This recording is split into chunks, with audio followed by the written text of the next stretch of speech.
नमस्कार दोस्तों। मध्य पूर्व की राजनीति एक बार फिर पूरी दुनिया के लिए चिंता का विषय बन गई है। हाल ही में ईरान पर हमले की खबरों ने अंतर्राष्ट्रीय स्तर पर हलचल मचा दी है।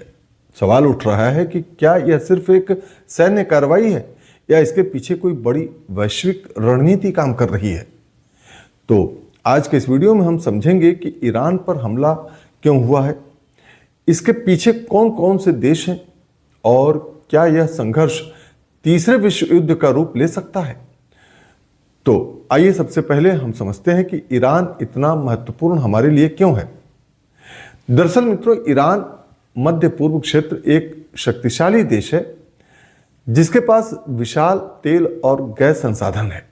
यह देश रणनीतिक रूप से भी बेहद महत्वपूर्ण है क्योंकि यह होर्मुज जल डमरूमध्य के पास स्थित है जहां से दुनिया का एक बड़ा हिस्सा तेल सप्लाई होता है। यही कारण है कि ईरान की राजनीति और सैन्य गतिविधियां पूरी दुनिया को प्रभावित करती हैं। ईरान का टकराव कई वर्षों से पश्चिमी देशों के साथ चलता आ रहा है, खासकर अमेरिका और इसराइल के साथ।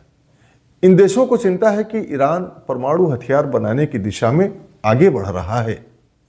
हालांकि ईरान लगातार यह कहता रहा है कि उसका परमाणु कार्यक्रम केवल ऊर्जा और वैज्ञानिक उद्देश्यों के लिए है। तो फिर भी ईरान पर हमला क्यों हुआ? तो अगर हम इस पर गौर करें तो विशेषज्ञों के अनुसार इसके पीछे कई कारण हो सकते हैं। पहला कारण तो इसका परमाणु कार्यक्रम ही हो सकता है, क्योंकि कई देशों को डर है कि अगर ईरान परमाणु हथियार बना लेता है तो मध्य पूर्व में शक्ति संतुलन पूरी तरह बदल सकता है। अब यदि दूसरे कारण की बात करें तो वो है क्षेत्रीय संघर्ष।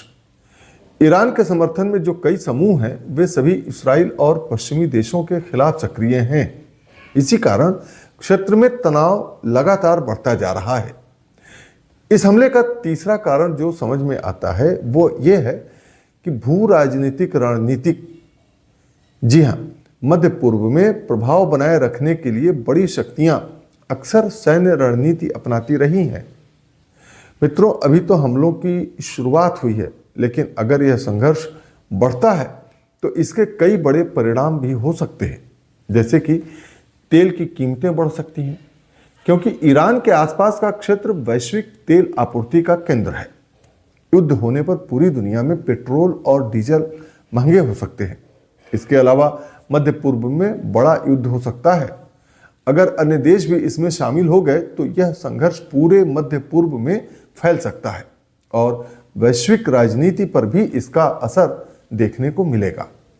इससे रसिया और चाइना जैसी बड़ी ताकतों की भूमिका बढ़ सकती है। अब यदि इस संघर्ष के भारत पर असर की बात करें तो भारत जैसे देशों पर भी इसका असर पड़ सकता है, क्योंकि भारत अपनी ऊर्जा जरूरतों के लिए मध्य पूर्व पर काफी हद तक निर्भर है। अगर वहां युद्ध की स्थिति बनती है तो तेल की कीमतें बढ़ने से भारतीय अर्थव्यवस्था पर भी दबाव पड़ सकता है। मित्रों, ईरान पर हमला केवल एक सैन्य घटना नहीं है, बल्कि यह अंतर्राष्ट्रीय राजनीति के बड़े खेल का हिस्सा भी हो सकता है।